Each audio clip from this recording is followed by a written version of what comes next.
부활하신 주님이 베드로를 찾아가십니다. 베드로에게 마지막으로 주신 말씀은 젊어서는 네가 네 원하는 대로 살았지만 이제 늙어서는 네 원하는 대로 살지 못할 것이라. 너를 띄워서 네가 원치 않는 곳으로 끌고 다닐 것이라. 이렇게 말씀하십니다. 이 말씀 속에 성도의 삶이 담겨져 있습니다. 원하는 대로 가면 억울할 일 없습니다. 내가 계획한 대로 살면 내 삶이 부당하다, 부당한 대우를 받는다 말할 이유도 없습니다. 원치 않는 대로 끌려가는 길이 신앙의 길이기에 그 길에서 우리는 때로는 부당함을, 때로는 억울함을, 원치 않는 시련을, 그런 삶을 성도는 살아가게 됩니다. 주님은 그런 삶을 베드로에게 요구하고 계시는 거죠. 그리고 오늘 우리에게도 동일한 삶을 요구하시는 것입니다. 신자의 길은 억울한 길입니다. 부당한 대우를 받는 길이 당연한 길이 되어야 하는 것이 성도가 살아야 하는 신앙의 삶인 것입니다. 베드로는 당시 초대교회 성도들, 특히 억울함 속에 흩어진 곳에서도 예수를 믿는다는 이유 때문에 때로는 부당한 대우를 받아야 하는 그런 그리스도인들에게 선한 행실을 이루며 살라, 이렇게 말씀하고 있습니다. 그런데 그 선한 행실이 무엇으로 드러납니까? 결국은 십자가를 짊어지는, 억울하고 부당한 길을 가는 것으로 성도의 삶을 베드로는 가르치고 있는 거죠.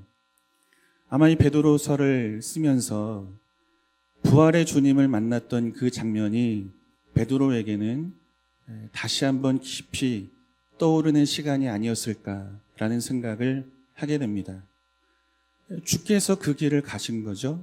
부당하게 대우받으시고 억울하게 십자가를 지셔야 하는 그 길로 자신을 부르시는 예수 그리스도 부활의 주를 만난 베드로가 다시 흩어진 초대교회 성도들에게 신자의 길을 가르치고 있는 것입니다. 이 길이 너희가 가야 할 선한 행실이 있는 길이라.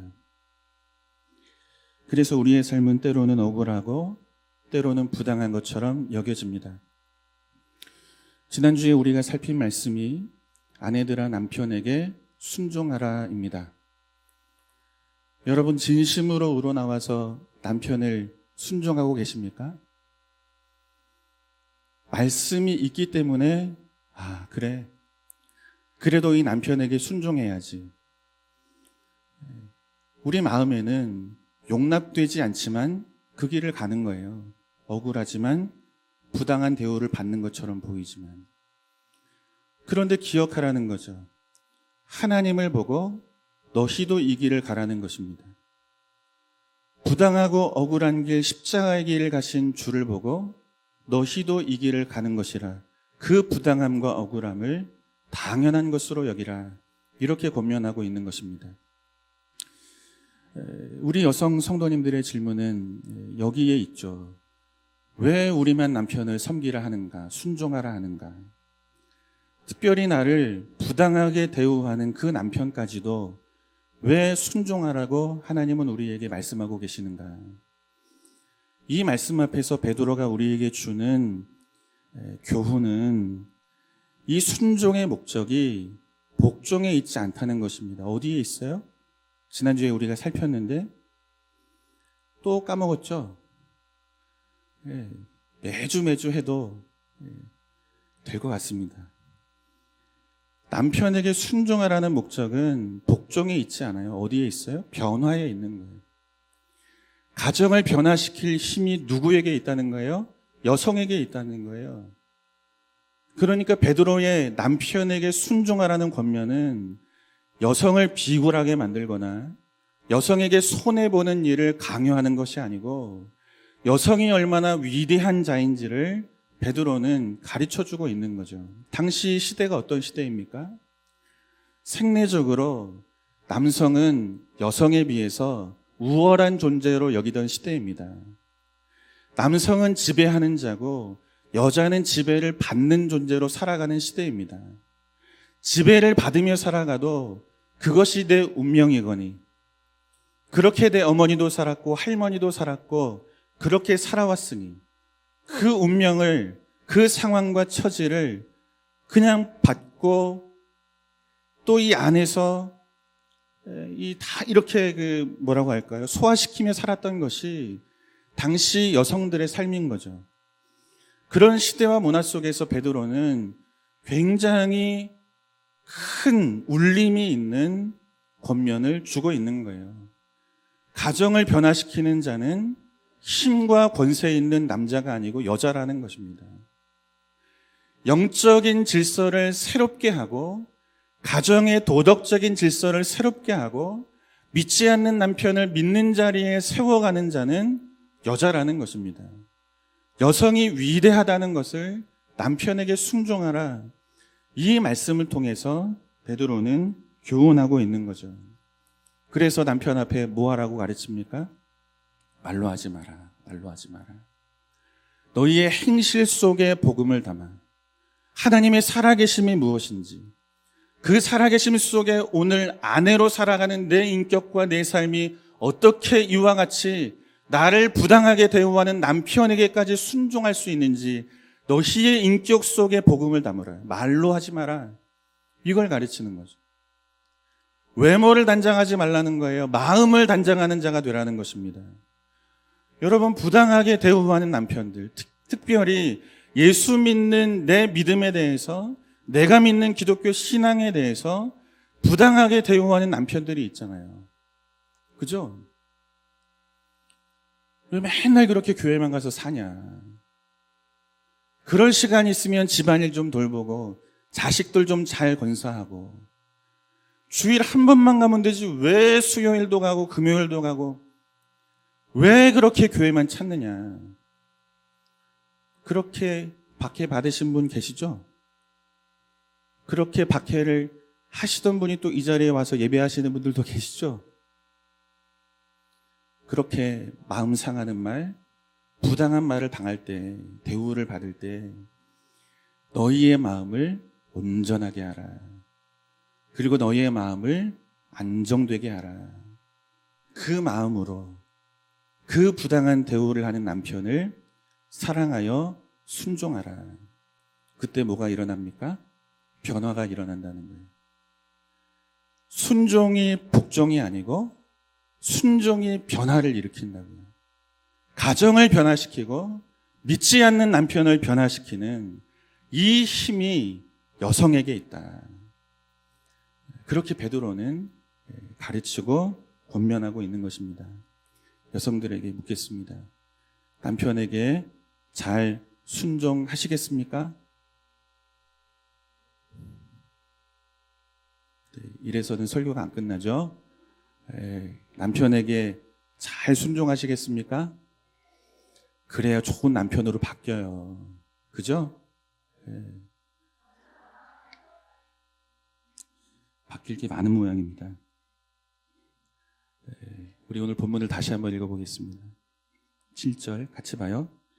남편들아 이와 같이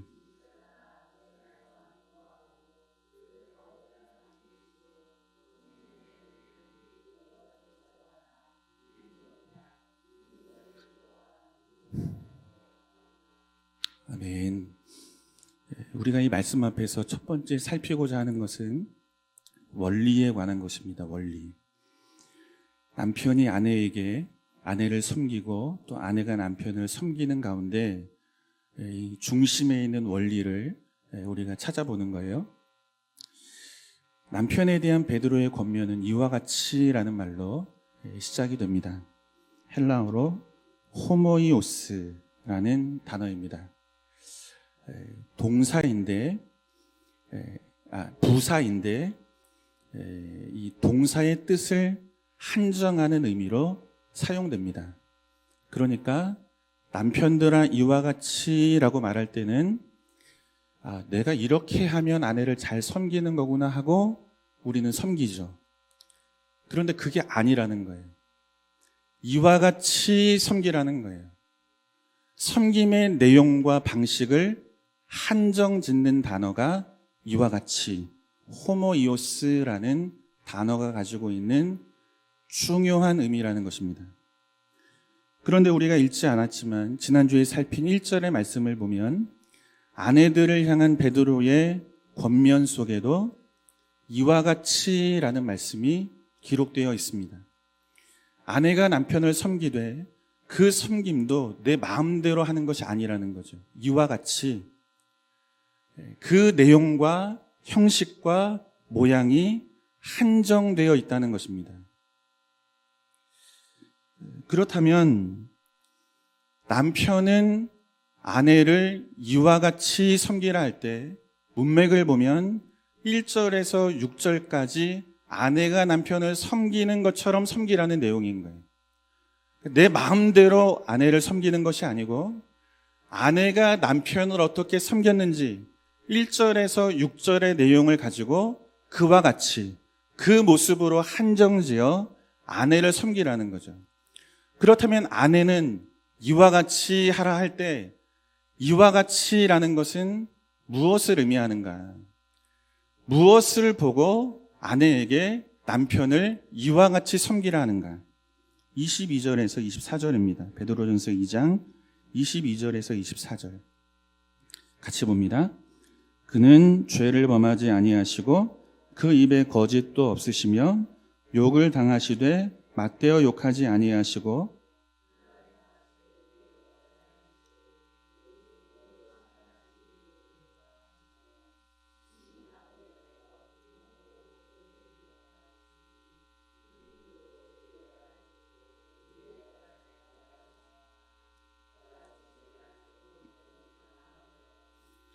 아멘. 남편은 아내가 행한 것처럼 이와 같이 아내를 섬기고 아내는 이와 같이 남편을 섬기는데 이와 같이는 누구를 말합니까? 예수 그리스도를 말하는 것입니다. 그러니까 지금 베드로는 이와 같이라는 표현을 통해서 남편과 아내의 관계를 설명하고 있는 거예요. 남편이 어떠한 원리를 가지고 아내를 섬겨야 하는가? 아내는 어떠한 원리를 가지고 남편을 섬겨야 하는가? 그리스도가 너희 앞에 보여주신 그 삶의 원리를 가지고 아내는 남편을, 남편은 아내를 사랑하고 섬기라는 거죠. 주가 어떤 원리를 그 삶으로 우리에게 보이십니까? 죄를 범한 적이 없으신 분인 거예요. 입술에는 거짓도 없으신 분인 거예요. 욕을 받으시죠. 그러나 욕으로 되갚아 주신 일도 없는 거예요. 고난을 당하십니다. 그러나 고난을 주는 자들에게 당신이 가진 힘으로 위협하신 일도 없는 것입니다. 억울한 길을 가고 계시는 거죠. 22절에서 24절까지 예수가 우리에게 보여주시는 삶은 부당한 길을 걸어가시는 모습을 보여주고 계시는 거예요. 십자가의 길을 걸어가고 계시는 모습을 보여주고 계시는 거예요. 죄는 누가 짓습니까? 우리가 짓잖아요. 그 죄에 대한 책임을 누가 져야 합니까? 내가 져야 하는 거잖아요. 그런데 예수가 당신의 몸에 짊어지시잖아요. 예수는 죄를 지으신 적이 없는 거예요. 그런데 우리의 죄 때문에 부당하고 억울한 길, 십자가의 길을 걸어가시는 거죠. 그런데 그 길을 당연하게 여기신 분이 누구십니까? 예수 그리스도라는 것입니다. 이 원리를 가지고 그분이 그 삶에서 보여주신 그 십자가 원리를 가지고 남편도 사랑하고 아내도 사랑하라는 거예요. 형제도 사랑하라는 거예요. 이웃도 사랑하라는 거예요. 우리 앞에 있는 수많은 문제들을 어떠한 방식으로 해결하는가? 그리스도가 우리에게 보여주신 이 원리에 붙들려 해결하고 살아가고 인내하고 주님 앞에 순종하며 살아가는 자가 되라는 것입니다. 그런데 그 길에서 놀라운 변화가 일어나는 거잖아요. 그 부당한 길이 무엇을 만들어내요? 그 억울한 길, 피하고 싶은 길, 십자가 지고 싶은 사람이 어디에 있어요? 내가 지은 죄도 아닌데 남이 지은 죄를 대신하여 내가 십자가를 져야 하는데 이 억울한 길 가고 싶은 사람이 어디 있어요? 아무도 없는 거예요. 그런데 그 억울하고 그 부당한 그 십자가의 길이 무엇을 만들어냅니까? 우리의 운명을 바꾸는 거예요. 우리의 운명을. 우리는 그리스도 밖에 있었던 사람입니다. 약속의 언약에 대해서는 외인으로 살았던 것이 우리의 인생입니다. 세상에서는 소망이 없던 것이 우리의 인생입니다. 하나님도 없었던 것이 우리의 인생입니다. 그런데 예수가 가신 그 억울하고 부당한 십자가의 길, 그 길을 인내하심으로 무엇을 만들어내요? 그런 우리의 인생을 하나님의 자녀로 만들어내는 거예요. 왕 같은 제사장으로 세우시는 거예요. 거룩한 나라 하나님의 백성이 되는 우리의 운명을 완전히 바꾸어 놓는 이 일이 억울함과 부당함과 십자가를 당연하게 여기며 가는 길에서 만들어졌다고 성경은 우리에게 말씀하고 있는 거죠. 이 원리를 가지고 남편을 사랑하고 아내를 사랑하라. 이걸 말씀하고 계시는 것입니다. 그 길을 걸어갈 때, 이 원리에 묶여 살 때 여러분 세상이 바뀌는 거예요. 이 예수 그리스도의 십자가 원리만이 세상을 바꾸는 희망과 소망이 되는 줄로 믿습니다. 이 원리가 우리의 가정에 임할 때 그때 우리의 가정이 온전하게 세워지는 거예요. 왜 나만 순종해야 돼? 그러면 깨지는 거예요. 부당해요, 억울해요. 나를 대하는 내 남편을 보면 속이 상해요. 그럼에도 불구하고 주가 내 앞에 보여주신 그 십자가 원리, 그 원리가 나를 오늘 이 영광스러운 자리에 세우셨다는 것을 믿는 믿음을 가지고 남편을 대할 때 그 남편도 바뀌는 거예요. 내가 바뀐 것처럼.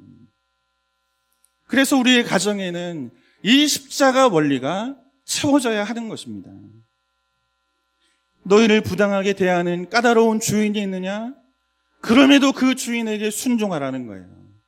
우린 막 뛰두르죠. 손 높이 들고 막 항변하며 왜 이렇게 억울하게 대우하느냐? 까다로운 주인 앞에 우리의 권리를 주장하며 살아가죠. 그런데 예수님은 베드로를 통해서 다른 방식, 세상에 없는 방식, 예수가 우리에게 보여주신 방식, 그 길로 우리의 인생을 설명하고 있는 거예요. 까다로운 주인이 있느냐? 복종하라, 순종하라. 그때 그가 주께서 다시 오시는 그날 너희와 함께 하나님 앞에 영광을 돌리는 자로 변화될 것이라.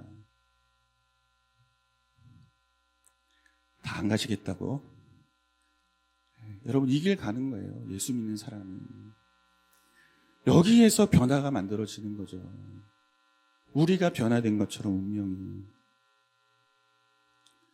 그 길을 갈 때 믿지 않는 남편도 믿음의 길에서 주님이 오시는 날 너희와 함께 하나님의 영광을 드러내는 자로 변화될 것이라.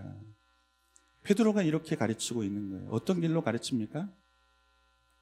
원하는 길이 아니라 띄띄워 원치 않는 길. 이 길로 우리를 베드로도 끌고 가고 있는 것입니다. 그래서 이와 같이 남편들아 라는 말씀이 남편에 대한 권면의 첫 시작이 되고 있는 거예요. 이와 같이. 이 원리로 아내를 사랑해라. 그렇다면 남편이 아내를 위해 살아야 할 이와 같은 삶은 구체적으로 무엇을 말하는가 두 가지를 살펴볼 텐데요. 우리 본문을 다시 한번 읽을 때 이와 같이 아내를 섬겨라 사랑해라 할 때 이와 같이의 내용이 무엇인지를 보는 거예요. 같이 한번 찾아보겠습니다. 읽어요. 남편들아 이와 같이 지식을 따라 너희 아내와 동거하고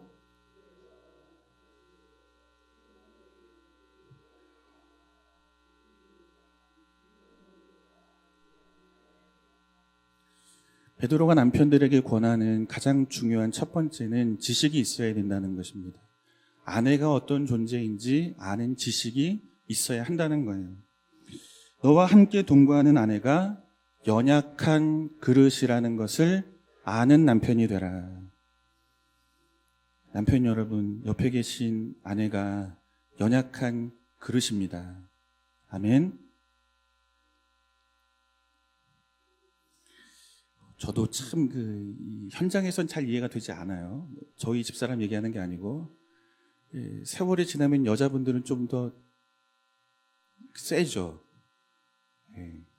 그런데 성경은 분명히 가르칩니다. 연약한 그릇이라. 그죠? 지난 시간에 우리가 살폈지만, 또 앞서 살폈지만, 베드로는 이 여성이 어떤 존재인지 새로운 인식을 가르치고 있는 거예요. 당시 사회와 문화 속에서 여성은 남성에 비해서 연약한 존재로 인식이 되었습니다. 좋게 말하면 이렇게 표현하는 거예요. 남자는 주인처럼 살았고 아내는 종처럼 살았습니다. 그것이 당시 시대와 문화와 사회와 질서 속에 남성과 여성에 대한 규정이고 인식이었던 거예요. 그런 세상 속에서 연약해 보이는 여인에게 베드로는 무엇을 가르칩니까? 너희는 위대한 자라는 거죠. 한 가정의 영적 질서를 바꾸어 놓을 수 있는 힘이 남자에게 있지 않고 여자에게 있다고 가르친 것입니다. 모든 사람이 열등하게 여기고 약한 자로 여기는 여자가 위대한 힘을 가지고 있다는 것을 베드로는 가르쳐 왔다는 것입니다.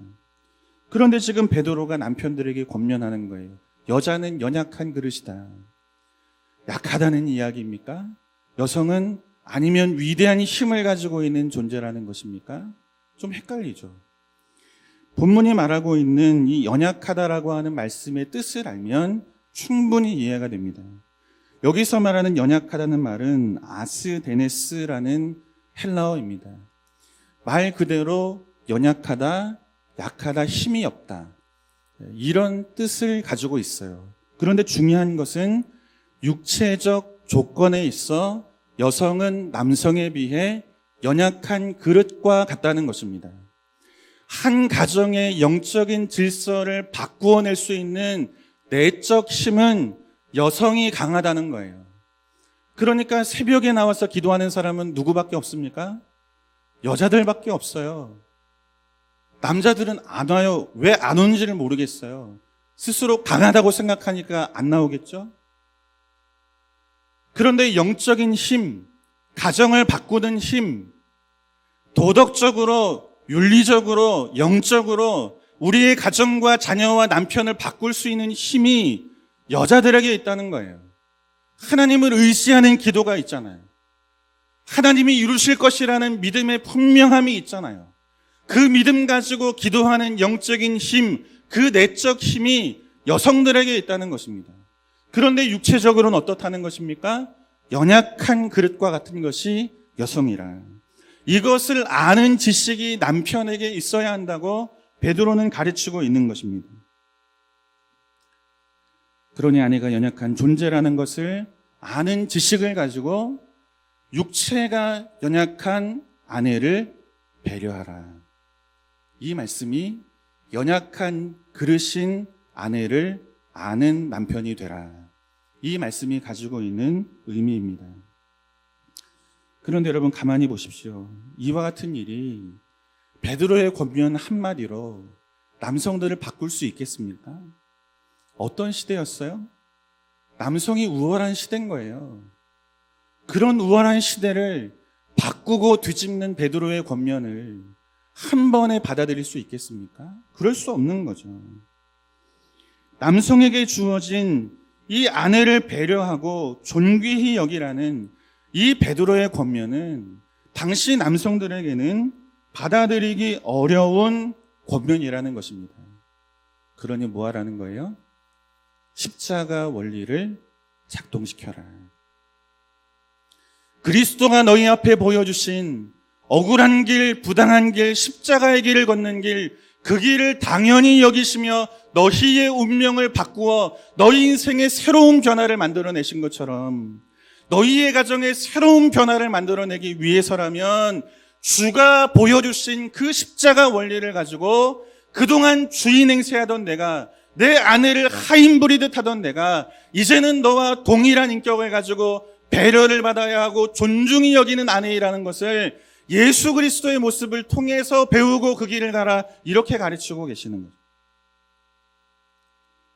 이것이 남편이 아내 앞에서 이루어야 할 선한 행실이라. 이렇게 권면하고 있는 것입니다. 우리 여성분들에게 다시 한번 묻겠습니다. 여러분의 남편이 이런 남편 되기를 원하십니까? 그죠? 우리 남편분들은 오늘 잘 들으셔야 돼요. 간절한 소원함이 아내들에게 있는 거예요. 좀 배려해달라. 존중히 여겨달라. 그죠? 제가 이 말씀을 준비하다가 오늘 설교를 해야 되는데 설교할 자신이 없는 거예요. 그래서 어제 저녁에 락스를 풀어가지고 화장실 청소를 한 1시간 반 정도 하고 오늘 떳떳이 이 말씀을 전하고 있는 중입니다.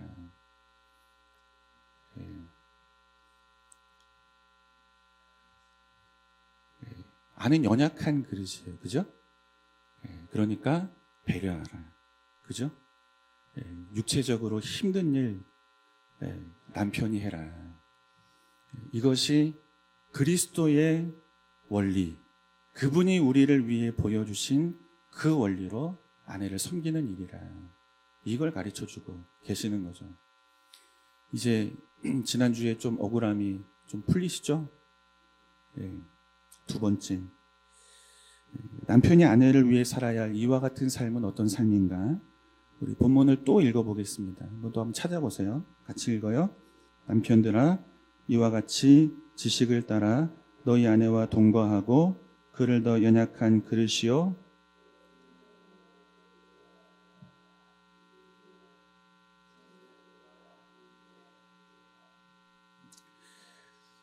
존중히 여기라는 것입니다. 존중히. 아내를 존중히 여겨라. 존재와 가치의 측면에서 베드로가 권면하고 있는 거예요. 생명의 은혜를 너만 입은 것이 아니라는 거죠. 누구도 입었어요? 너희와 같이 내 아내도 동일한 생명의 은혜를 입은 자라는 거예요. 남자들만 하나님의 형상으로 지음받은 것이 아니고 아내도 역시 하나님의 형상으로 지음받은 존재로 그 존재의 가치는 누가 우월하고 누가 열등하지 않다는 거예요. 모두가 다 하나님의 형상으로 지음받은, 그래서 마땅히 존중받아야 하고 마땅히 배려받아야 하는 그런 존재라고 베드로는 가르치고 있는 것입니다.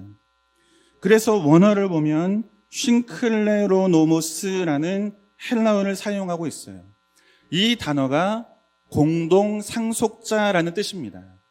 그러니까 하나님께서 생명의 은혜를 남자에게만 상속하시고 여자에게는 주지 않으셨는가? 아니라는 거예요.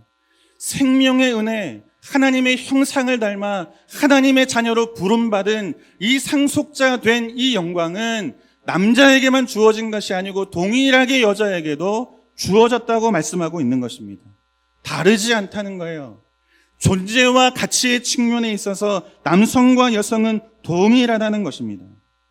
따라서 이와 같은 베드로의 권면은 남편은 주인으로 여겨지고 아내는 하인처럼 취급받던 시대에 굉장히 혁명적인 권면이 아닐 수가 없는 거예요.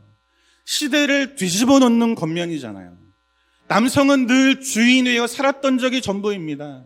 아내는 자신의 운명을 하인처럼 여기며 그 처지와 상황을 운명으로 받으며 살아온 거예요. 그런데 새로운 세계관을 열어놓는 거죠. 남편과 아내는 그 존재의 가치가 동일하다. 하나님의 형상으로 지음받았고 하나님 나라의 상속자로 남성과 여성 동일하게 하나님께서 부르셨다 말씀하고 계시는 거예요. 질서를 바꾸는 거죠. 시대를 바꾸는 거죠. 우리의 가치관을 바꾸는 거죠.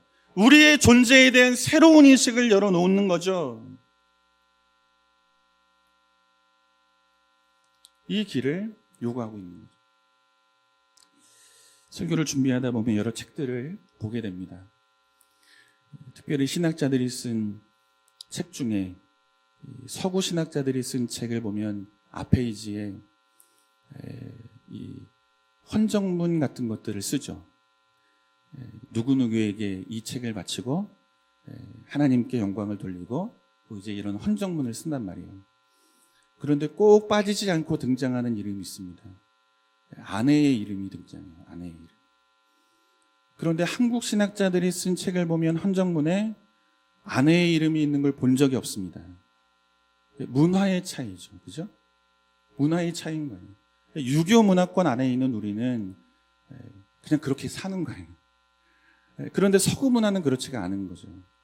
이 책이 출간되기까지 아내의 헌신과 기도와 땀이 없었다면 불가능했을 것입니다 하고 아내를 인정하는 거예요. 아내를 높이는 거죠. 배려하는 거에 존중이 여기는 거죠.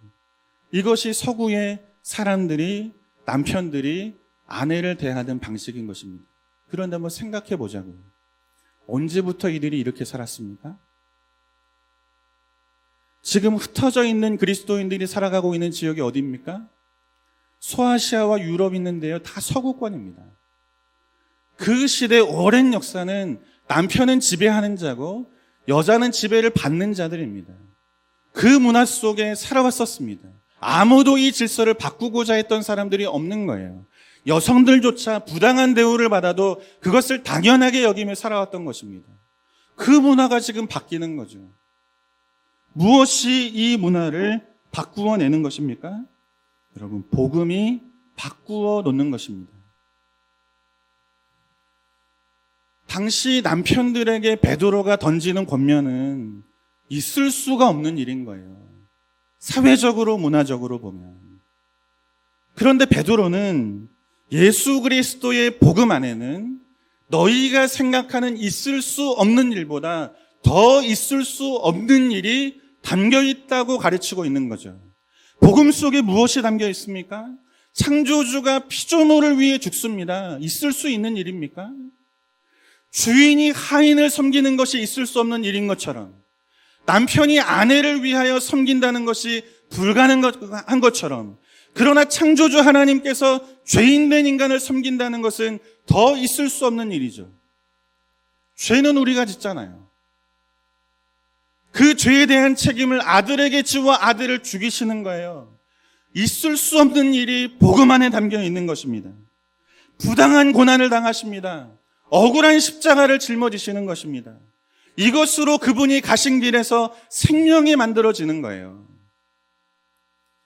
그리스도가 보여주신 그 원리를 가지고 아내를 볼 때 그 질서를 깨뜨리고 그 질서가 정복하고 있는 세상 한복판에서도 아내를 존귀히 여기는 그런 삶을, 복음이 남편을 바꾸어 살게 하는 것입니다.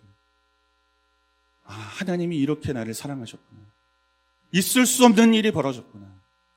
그 일이 나를 하나님의 자녀가 되게 하였구나. 여기에 항복하는, 그 원리 앞에 내 삶을 내어 맡기는 거죠. 세상이 뭐라 한다 할지라도, 세상이 어떠한 질서와 원리와 삶을 우리에게 가르친다 할지라도 그 세상의 질서를 깨뜨리고 성경이 우리에게 가르치는, 그리스도가 보여주시는 원리를 붙들고 아내를 위하여 살아가는 남편의 삶으로 바뀌어지는 거예요. 복음이 바꾸어 놓는 것입니다.